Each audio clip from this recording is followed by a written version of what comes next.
Hello friends, नमस्कार, welcome, स्वागत है आपका मेरे चैनल पर। और अच्छा लगे वीडियो तो लाइक सब्सक्राइब जरूर कीजिए। लाइक कर ही दीजिए, जब भूल जाते हैं शायद आप लोग, तो आपका उसमें तो लॉस तो है नहीं, मेरा फ़ायदा हो जाएगा। सपोर्ट और लाइक की ज़रूरत है। तो चलिए, कल हम लोग चोल वंश के प्रथम पार्ट में जो है, आज हम लोग चोल वंश के सेकेंड पार्ट पढ़ेंगे। तो सेकेंड पार्ट ऑफ चोल वंश है ना, चोल साम्राज्य के बारे में। तो आज हम लोग है ना चोल के शासन प्रणाली है ना,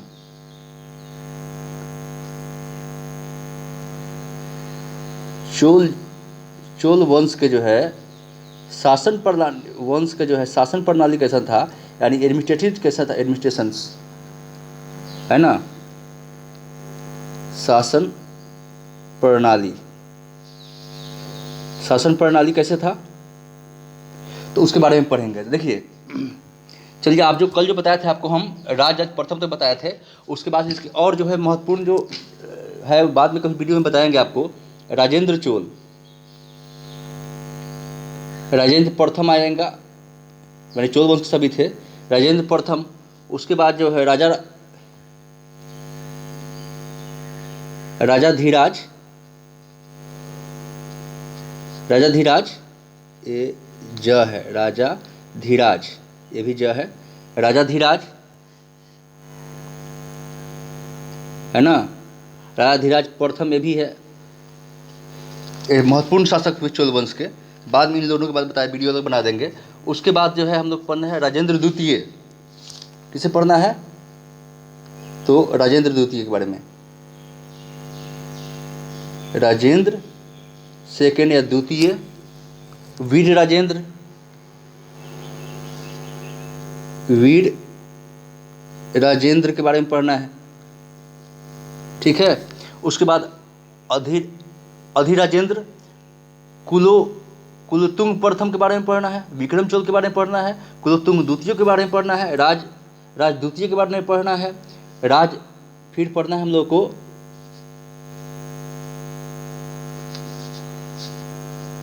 फिर पढ़ना है हमको किस बारे में, तो राज तृतीय के बारे में पढ़ना है, तृतीय के बारे में पढ़ना है।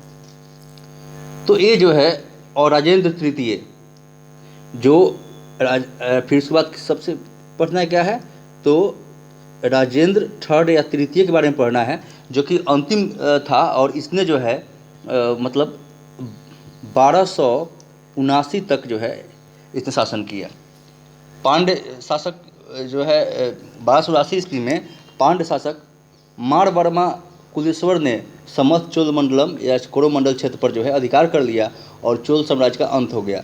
अलाउद्दीन के सेनापति जो है कौन, तो सेनापति जो अलाउद्दीन का सेनापति था, वो मलिक कफूर ने अंत कर दिया, है ना। अलाउद्दीन के सेनापति मलिक कफूर ने अंत कर दिया, ठीक है। कोरोमंडल जो है तट तक यह शासन जब से खत्म कर दिया। तो राजेंद्र तृतीय जो है लास्ट चोल प्रशासन था। तो अब आता है चोल प्रशासन, है ना। तो चोल प्रशासन, देखिए, चोल वंश जो था वो राजतंत्र में था, और वंशानुगत था, यानी राजा का बेटा जो, तो राजतंत्रात्मक था, है ना, शासन था, जिसमें राजा जो है सभी शासन का केंद्र होता था, है ना, और जिसमें केंद्रीय यानी सेंट्रल के साथ साथ जो है स्थानीय स्वायत्त भी दिया गया था। और देवी उत्पत्ति, देवी यानी वही उसका देवी का मतलब अवतार रूप है ना, कि गॉड ने उनको शासन करने के लिए भेजा है, ऐसा था, विश्वास था। और प्रशासन में राजा के बाद युवराज का, प्रशासन में जो राजा के बाद किसका स्थान था, तो युवराज का, युवराज, ये ऐसे हो जाएगा, युवराज का स्थान था, ठीक है ना। और प्रशासन के संचालन हेतु जो है उसकी सहायता से बहुत सारे पदाधिकारी, पदाधिकारी कहिए, अधिकारी और जो है कर्मचारी थे, यानी ऑफिसर अधिकारी जो भी थे। और उच्च अधिकारियों को जो है, जो सबसे हाई पोस्ट का ऑफिसर होते थे, रैंक के अधिकारी होते थे, उसको क्या बोलते थे, उसको बोलते थे पेरुदनम। उच्च अधिकारी को क्या बोलते थे, पेरुदनम। और निम्न अधिकारी को, लोअर को निम्न अधिकारी को क्या बोलते थे, यानी पदाधिकारी को, पदाधिकारी का क्या बोलते थे, तो उसको बोलते थे सिरुदनम। उच्च अधिकारी को क्या बोलते थे, तो पेरुदनम, ये म है, और निम्न अधिकारी को सिरुदनम। इसके अतिरिक्त जो है अभिलेखों में जो है अन्य उच्च पदाधिकारियों का वर्णन है, उल्लेख मिलता है, और जिसे जो है और जो अधिकारी उनको क्या बोलते थे, तो नाम हम लिख देते हैं आपको,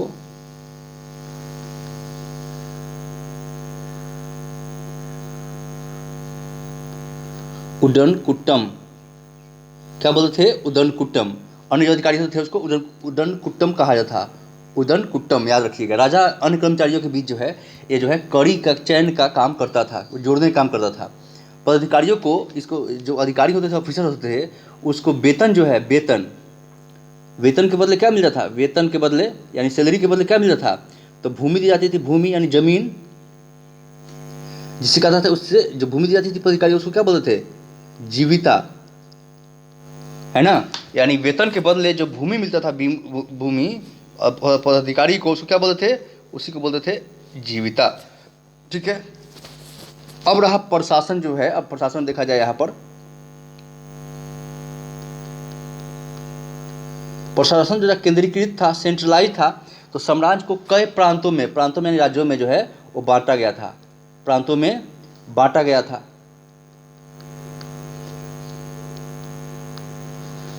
था, जिसको क्या बोलते थे, मंडलम बोलते थे। जो राज्य को क्या बोलते थे, मंडल बोलते थे, मंडल या प्रांत, है ना। और इसके जो मुखिया था यानी प्रमुख, इसके प्रमुख जो होता था मंडल का, उसे देखिएगा है मंडलेश्वर बोलते थे उसको। क्या बोलते थे, मंडलेश्वर, यानी मंडल के जो प्रमुख था उसको क्या बोलते हैं, मंडलेश्वर। और प्रांतों को जो है, प्रांतों को किस में बांटा गया था, तो प्रांतों को जो है बांटा गया था किस में, तो वलनाडु में, वलनाडु। प्रांतों किस में बांटा गया था, तो वलनाडु में बांटा गया था, है ना। और जो है वलनाडु, और वलनाडु में विभाजन किया गया था, जिसे वलनाडु क्या, तो जो जिला होता है ना, जिला, उसी को यहाँ वलनाडु है, जिला। वलनाडु मतलब जिला, डिस्ट्रिक्ट, जो आधुनिक जिला के समान है, ठीक है ना। और इसके साथ ही किया जाता है, और नाडुओं का विभाजन जो है कुरम में, जो नाडु होते थे, नाडुओं का विभाजन, ये ड है, नाडु का विभाजन किस में होता था, तो नाडु का विभाजन जो है वो कुरम में होता था, कुरम में, जो कि इसका मतलब क्या था, गांव के समान था, विलेज, है ना, ये विलेज के जैसा था, गांव, ठीक है ना। कुरम से बड़ी संस्था क्या थी, तो तनिमूर कुरम होती थी, जब वो कई गांव के सम्मिलित होता था। कुरम के जो बड़ी संस्था क्या थी, तो तनिमूर बोलते थे उसको, कुरम से बड़ी संस्था क्या थी, तनिमूर होते थे। चोल प्रशासन में सर्वाधिक उल्लेखनीय विशेषता जो है सबसे थी, तो ग्राम प्रशासन की थी, ग्राम स्वशासन, ग्राम स्वशासन की जो है विशेषता थी, ग्राम शासन थी। यह समस्त भारतीय इतिहास में एक मतलब सुव्यवस्थित यानी सिस्टमेटिक ढंग से जो है यह स्थानीय स्वशासन में ये व्यवस्था जो है कहीं और नहीं मिलता है। और चोलकालीन अवस्था में स्थानीय स्वशासन जो है चरमोत्कर्ष कह सकते हैं, सबसे अच्छा था, बेस्ट था यहाँ पर। और इस स्थानीय स्वशासन की स्थापना की शुरुआत जो है किसने की थी, तो ये राज प्रथम ने की थी, है ना। स्थानीय प्रशासन स्वशासन की शुरुआत किससे माना जाता है, तो राज प्रथम के काल से मानी जाती है। जबकि इसकी जानकारी जो है हमको किससे मिलती है, तो इसकी जानकारी जो है प्रांतक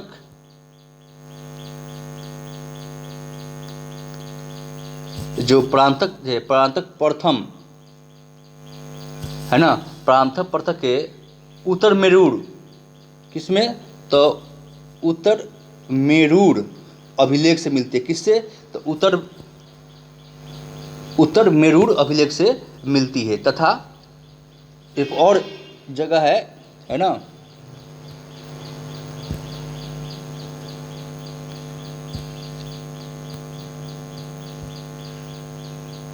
सॉरी ये डी है, किसे मिलता है तो तिरुवैलगांडू, तिरुवैलगाडू लेक से जो है ये मिलती है। स्थानीय स्वशासन के संदर्भ में जो है ग्राम प्रशासन के अंतर्गत में कुल 3 संस्थाएं होती थी। स्थानीय प्रशासन के संबंध में 3 संस्थाएं थी, ऑर्गेनाइजेशन संस्था थी। कौन थी तो पहला में कौन है तो ऊर, यह जो है ग्रामवासियों की, समस्त किसकी थी तो ये ग्रामवासियों की है ना, ग्रामवासियों की जो है ये क्या थी, ये संस्था थी। ये सभी लोग जो है करदाता थे और यह जो है उरार नामक सभा के माध्यम से अपना प्रशासन, कौन इसमें उड़ में कही हुई थी तो उरार, उड़ से उड़ार याद रखिएगा, उड़ से उड़ार। उड़ जो है ये उड़ ऐसे है, माने 3 जो प्रशासन थी तो उड़ जो है यहाँ पर हम बात कर रहे हैं, यहाँ उड़ ऐसे, तो उड़ जो है ग्रामवासियों की संस्था थी जो कर देते थे, टैक्स देते थे। और यह जो है उरार नामक सभा के माध्यम से, उरार क्या था ये सभा था, तो इसके माध्यम से जो है अपना प्रशासन चलाती थी। उड़ की एक कार्य समिति होती थी है ना, उड़ की जिस एक कार्य समिति, इससे क्या बोलते थे, इसको बोलते थे गणम, टोरगी नाम और गणम, या फिर इसका एक गणम का एक और नाम था जो है ना, उसका नाम था अलुगणम, गणम या अलुगणम कहते थे, ठीक है ना। और इसके सदस्यों को, ये सदस्य जो होते थे इस सभा के सदस्य क्या बोलते तो इसको नगद वेतन दिया जाता था, निसैलरी है ना, इसको नगद जो है वेतन दिया जाता था। इसका मुख्य कार्य क्या था तो भूमि संबंधी इतने मसौदा था उसको तैयार करता था, भूमि को कर मुक्त करना, कर लगाना, यानी भूमि पर कर लगाना, टैक्स लगाना। किस बारे में बता रहे हैं तो देखिए, जो उड़ की एक कार्य समिति थी, उड़ की कार्य समिति का नाम था तो अलगुनम या गणम बोलते हैं, अलगुनम या गणम। और इसके सदस्य को नगद वेतन दिया जाता था। इसका मुख्य कार्य क्या था तो ये जो इसके सदस्य जो थे, इसका मुख्य कार्य था क्या तो भूमि पर जो है, यानी जमीन पर, भूमि पर क्या करना तो टैक्स लगाना, किस टैक्स हटाना, इससे सारी जानकारी रखना था किसी को। और इसी के बिना इजाज़त के जो है ग्रामीण भूमि का इसके मतलब ये जो अलगनम थे या गणम थे, इनके बिना इजाज़त के ग्रामीण जो है अपनी भूमि को बेच नहीं सकता था, किसी को दे नहीं सकता था। और कभी कभी किसी ग्राम में दो उड़ के साथ जो है चलने के साक्ष्य भी मिलते हैं। कभी कभी किसी ग्राम में दो उड़ नामक संस्था थी है ना, दो उड़ नामक जो है संस्था थी, ऐसा साक्ष्य मिलता है ना। और फिर अगर हम देखते हैं तो यहाँ पर 1227 में जो है शांत मंडलम है ना, तो क्या था 1227 में एक मिलता है क्या 1227 में क्या है ये तो एक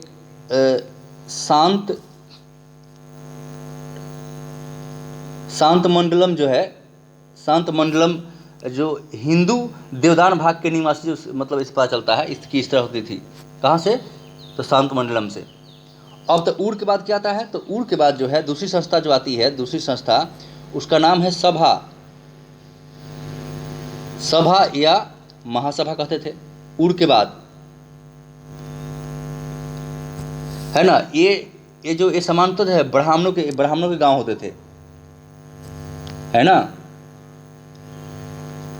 ये ब्राह्मणों के गांव मतलब गांव थे जो कि कर मुक्त होते थे है ना, कर मुक्त, यानी ब्राह्मणों को गांव को कर नहीं, टैक्स लोग नहीं देते थे, यानी इनको प्रिविलेज था, विशेष अधिकार था शुरू से ही।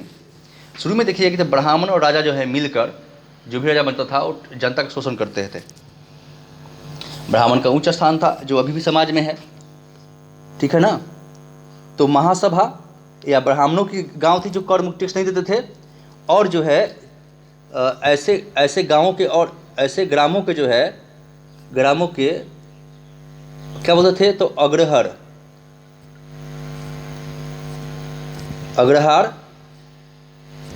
ब्रह्मदेव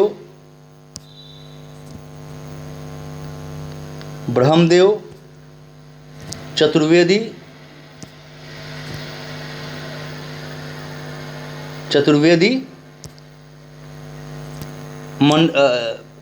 मंगलम, चतुर्वेदी मंगलम, इसी को मंगलम या मंगलम कहा जाता था।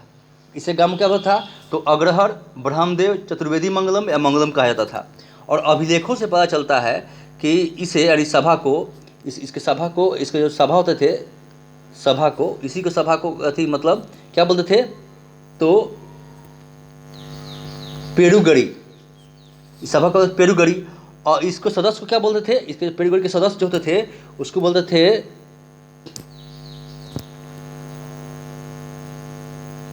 तो इस सभा बोलते थे पेरुमकल। पेड़ुगढ़ी के सदस्य को क्या बोलते थे, मेंबर को, तो पेरुमकल बोला जाता था, है ना। और यह जो है ये क्या थे, तो यह जो है वारियर या वारियम नामक जो है, नामक एक क्या था, ये नामक एक समिति के माध्यम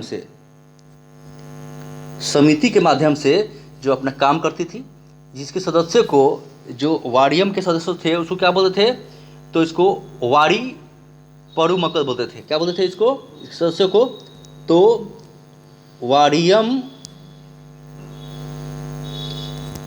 सॉरी वारी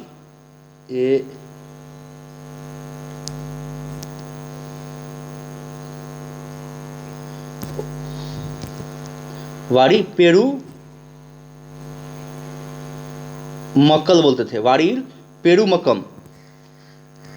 ऐसे फिर से हम लिख देते हैं, वारी ये पे रू, फिर फिर आधा क पूरा क ल, यानी वारी पेरू मक्कल, है ना। यानी वारियम की जो समिति थे उसके सदस्यों क्या बोलते थे, तो वारी पेरू मक्कल। और इसके सदस्यों की नियुक्ति जो है एक स्थापित प्रक्रिया सिस्टम के द्वारा होते थे। और इसके सदस्यों को, वारियम के सदस्यों को, यानी ब्राह्मणों की जो संस्था थी, इस सदस्यों के कुछ योग्यताएं, है ना, इनके सदस्यों की योग्यताएं जो थी, योग्यताएं क्या क्या होनी चाहिए, उनकी योग्यताएं, एलिजिबिलिटी क्या क्या होनी चाहिए, तो जैसे कि व्यक्ति की उम्र जो है, एज जो है, एज क्या होनी चाहिए, तो एज जो है 35 से 70 वर्ष, है ना, 35 से 70 वर्ष के बीच होना चाहिए। उसका चरित्र यानी सच्चरित्र होना चाहिए, यानी कैरेक्टर अच्छा होना चाहिए, है ना, सच्चरित्र होना चाहिए। और उसके पास जो है एक वेली या यानी भूमि उसके पास एक न्यूनतम था, कितना, यानी 1.5 एकड़ भूमि होनी चाहिए उसको, इसके मेंबर बनने के लिए। ब्राह्मणों का था, है ना। और उसका स्वयं का जो है, स्वयं का क्या होना चाहिए, तो मकान होना चाहिए अपना। और कम से कम उसको एक वेद या उसके भाष्य का ज्ञान होना चाहिए। वेद यानी पढ़ा लिखा शिक्षित व्यक्ति होना चाहिए, थी ना। उसके बाद इसके अलावा जो है उसके उपरोक्त योग्यता को पूरा करने वाले जो है 30 व्यक्ति, यानी व्यक्तियों के एक चुनाव किया जाता था। चुनाव यानी इलेक्शन होता था, चुनाव किया जाता था, जिसके प्रत्येक गांव से, प्रत्येक मतलब जैसा अभी था ना, प्रत्येक जो है गांव को किस में बांटा जाता था, तो 30 वार्डों में,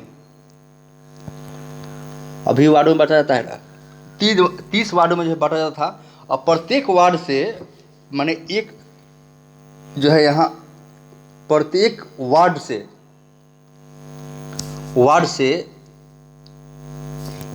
एक व्यक्ति को जो है लॉटरी द्वारा चुना जाता है, लॉटरी द्वारा। और चयनित व्यक्तियों का संचालन जो है सुविधा हेतु उप समिति, क्या कहा जाता है, उप समिति का जो है यहाँ पर गठन किया जाता था, है ना। अब इस गठन किया जाता था, इसके उप समिति क्या था, जैसे कि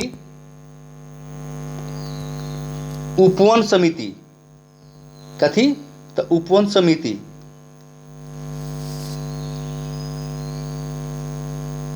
इसी का नाम था दूसरा जो है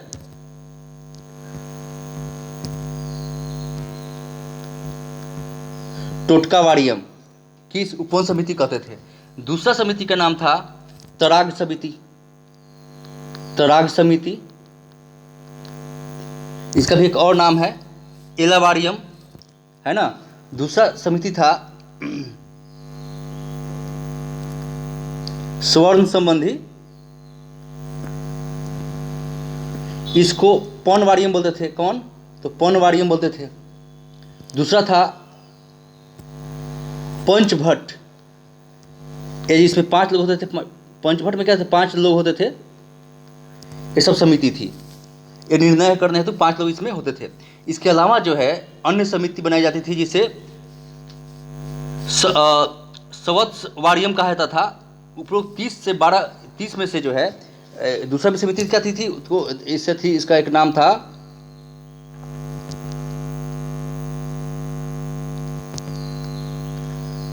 है ना संवत्सर वारियम था, संवत्सर वारियर। इसमें जो है इसमें उपरोक्त में 30 में से जो है 30 में से जो 12 लोग होते थे, 12 लोग जो है वो ज्ञानी होते थे। ज्ञानी वह प्रबुद्ध जो है, प्रबुद्ध मतलब जानकारी, है ना। प्रबुद्ध व्यक्ति को चुना जाता था और इसका सदस्य जो वही होता था जो किसी अन्य समिति का सदस्य रह चुका हो पहले, है ना, नया नहीं बन सकता। और यह एक वार्षिक समिति थी। ये समिति क्या थी? तो एक थी वार्षिक समिति थी। ये समिति क्या थी? तो यह एक वार्षिक समिति थी, एक वार्षिक समिति थी ये। ठीक है, तो 2 हो गया। अब तीसरा आते हैं कार्य प्रणाली। क्या था इसके जो है कार्य प्रणाली? कार्य प्रणाली तो देखिए, तो ये जो सभा थी, सभा या महासभा से जो है इस सदस्य को जो है कोई वेतन नहीं दिया जाता था, है ना। सभा या महासभा के सदस्यों को कोई वेतन नहीं देता था और सभा के व्यापक अधिकार होते थे। और सदस्यों की बैठक जो है, इनकी बैठक कहाँ होती थी? सदस्यों की बैठक, तो इनकी बैठक जो है वो मंदिर में, वृक्ष के नीचे यानी पेड़ के नीचे, या जलाशय यानी पोखरा तालाब के पास, है ना, जलाशय के किनारे, इस मतलब या पास कहिए, किनारे होता था। ऐसे स्थानों को जहाँ पर बैठक होती थी क्या बोलते थे? उसको बोलते थे ब्रह्म स्थान बोलते थे।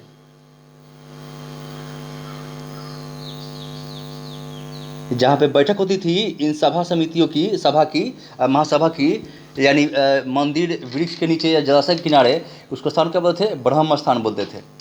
पानी, पीने का पानी जो है, पीने का पानी, स्वास्थ्य, कृषि कार्य, ग्राम सुरक्षा, रोगों से रोकथाम और गांव के सड़कों की सफाई करना जो है, सड़कों की मरम्मत करना, सफाई करना, ग्राम विकास संबंधित अन्य काम जो है, जो कर लगाना। यानी एक तो था कि पीने के पानी के बारे में थे, उसके बाद स्वास्थ्य था, कृषि, है ना, कृषि, उसके बाद सड़कों की देखभाल करना, विकास करना, कर लगाना। इनके काम क्या थे? तो कर लगाना,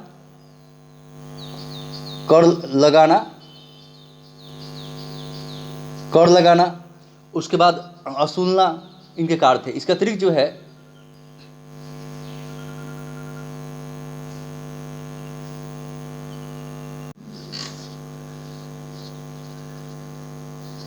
ठीक है, तो ये जो है, ये सारी जो है ये काम थे, है ना। और इसके जो है ये मतलब सिंचाई व्यवस्था करना, बैंकों का कार्य भी था, न्यायिक कार्य भी था, सिंचाई यानी पानी खेतों तक पहुंचाना।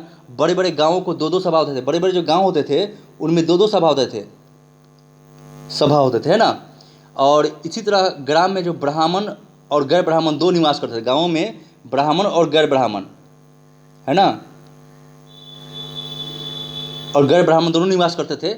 और जहाँ ऊर जो था, ऊर सभा जो थे दोनों कार्य करती थी। और सभा और ग्राम सभा आय व्यय यानी वही खर्चा कमाना, ये सब जो है समय पर राजकीय अधिकारी जो है उसके करते थे। अच्छा, उल्लेखनीय मतलब ये है कि ग्राम को जो प्रभावित करने वाला कोई भी नियम कानून बिना ग्राम की सहमति, माने गांव को भी प्रभावित करना इफेक्ट वाला, सभा के महासभा मतलब इसके जो कानून नियम सहमति से लागू होता था। किससे? तो ग्राम सभा को प्रभावित करने कोई नियम जो है कानून बिना ग्राम की सहमति से लागू नहीं हो सकता था। और इसकी तुलना आधुनिक जो जम्मू कश्मीर के संदर्भ में जो 370 अनुच्छेद था उसके किया जाता है। और ग्राम सभा के अतिरिक्त जो है गांव के अनेक प्रकार के और समुदाय थे, जैसे धार्मिक, आर्थिक और इसके रूप में जो विशिष्ट काम करते थे, इसके अधिकार होते थे। अधिकार ग्राम सभा को ही होता था। ऐसे एक था जो है क्या थे, तो मूल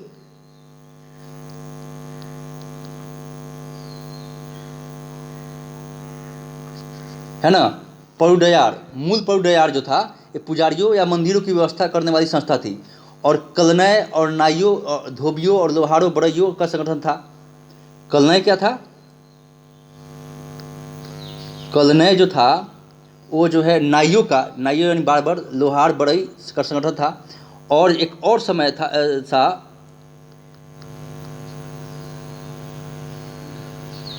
उदासिक वारियम। उदासिक वारियम क्या था? उदासिक वारियम जो है ये सन्यासियों और विदेशियों की समिति थी। इस प्रकार व्यापारियों के हितों की देखभाल करने के लिए ये समितियां जो है मणिग्रामम और वलजियार या नामदेशी आदि थी। किसकी देखभाल करने के लिए? तो व्यापारियों के हितों की देखभाल करने के लिए मणिग्रामम और वलजियाम और नामदेशी थे। इसके बाद तीसरी संस्था जो थी, तीसरी संस्था वो था नगरम। तीसरी संस्था क्या थी? नगरम। ये थर्ड संस्था थी नगरम। क्या थी? तो नगरम। तो नगरम जो थे ये नगर समिति थी, नगर समिति, नगर समिति थी ये, जो कि व्यापारी वर्ग की है ना, व्यापारी वर्ग से संबंधित थी। नगरम क्या थी? तो व्यापारी से। इसका मुख्य कार्य क्या था? तो वाणिज्य व्यापार को प्रोत्साहन करना, व्यापार चीज़ों को प्रमोट करना, व्यापारिक मार्ग प्रतिष्ठान, उद्योगों पर निर्धारण करना, उद्योगों पर कर या टैक्स वसूलना था। और तोकलम से प्राप्त अभिलेख से, कहाँ से? तो तोकलम, तोकलम तो आधा क पूरा क ल म, तोकलम से जो है, तोकलम से जो अभिलेख प्राप्त हुए हैं उसमें नगरम प्रशासन को, नगरम जो प्रशासन था वो दो संस्थाओं का जो है, संस्था इसके भी थे, दो संस्थाओं के पास चलता है। एक कौन था? तो एक जो था जो है नगतर एवं व्यापारिक नगर, ठीक है ना। इस प्रकार उपरोक्त स्पष्ट है कि चोल स्थानीय प्रशासन में जो है एक व्यापक संकल्पना थी और सुनियोजित और सुव्यवस्थित अवधारणा थी। वर्तमान में 21वीं सेंचुरी में, 21 सेंचुरी में भी इसके अभी भी इसकी प्रासंगिकता है, यानी अभी यूज हो रहा है, इसे इनकार नहीं किया सकता। जैसे कि शैक्षणिक संस्थाओं में योग्य और नैतिक आदर्श स्थापित किए, इससे अनेक विशिष्ट तरह के जो है तत्व मिलते थे, ठीक है ना, आज भी किया जाता था। वैसे ही इसके बाद है सैन्य व्यवस्था। सैन्य व्यवस्था है ना, सैन्य व्यवस्था क्या था? तो सैन्य व्यवस्था में जो चोलों जो है चोलों ने एक नियमित सेना रखा। कल ही बता दें, नियमित सेना रखा, केंद्रीय सेना थी, है ना। प्रशासन इकाइयों को बताया गया था। और इसमें पैदल सैनिक भी थे, है ना। इसको पदाती सैनिक बोलते हैं, माने पैदल सैनिक थे। उसके बाद गज सेना यानी हाथी वाले सेना थे, गज सेना। रथ सेना थी, रथ सेना। और नौसेना यानी नौसेना के माध्यम से ही श्रीलंका को जीता था, यानी पानी वाले सेना था ना, ऐसा शामिल थे। और राजस्व व्यवस्था जो थी, राजस्व, ये तो सेना हो गया, राजस्व यानी टैक्स। राजस्व व्यवस्था क्या थी? तो राजस्व व्यवस्था जो है मुख्य स्रोत क्या था? भूमि कर यानी टैक्स भूमि से। इसको क्या, भूमि कर क्या बोलते थे? इसको बोलते थे कडियम। क्या बोलते थे? इसको कडियम बोलते थे। और भूमि के जो है माप की जो इकाई थी, भूमि की माप यानी मापने की जो इकाई थी, मेजरमेंट, उसको क्या बोलते थे? वेली या माप बोलते थे। भूमि के मापने की इकाई क्या था? वेली या माप। इसके अतिरिक्त जो क्या क्या मिलता था इसको भूमि टैक्स के रूप में? तो सीमा टैक्स, बॉर्डर टैक्स कर मिलता था। व्यापार या वाणिज्य कर मिलते थे। जुर्माने से भी इनको होती थी, जुर्माने से मिलते थे। और राजकोष को धन प्राप्त था। न्याय व्यवस्था में जो है, न्याय व्यवस्था क्या थी? न्याय प्रणाली या व्यवस्था। तो इस कईयों के पास जो है इसका अधिकार था। इसमें सर्वोच्च राजा कौन होता था? न्यायालय करने वाला तो राजा होता था। सर्वोच्च न्यायाधीश कौन होता था? राजा होता था, जिसे क्या बोलते थे? इसको बोलते थे धर्मासन। धर्मासन बोलते थे, या इसको बोलते थे, राजा को जो न्याय करता था धर्मसन भट्ट कहते थे, धर्मसन भट्ट भी कहा जाता था। सर्वोच्च अपराध राजद्रोह माना जाता था। सबसे बड़ा राजद्रोह, देश के साथ गद्दारी करना राजद्रोह था, और इसके लिए मृत्यु दंड दिया था। राजद्रोह के लिए क्या था, तो मृत्यु दंड की प्रावधान थी जान के। उसके आर्थिक जुर्माने भी लिया जाता था। चलिए, तो आज तक इतना ही। मिलते हैं नेक्स्ट वीडियो में। लाइक सब्सक्राइब जरूर कराइए रहिए। धन्यवाद देखने के लिए, सुनने के लिए। लाइक सब्सक्राइब कराते रहिए। Bye all of you.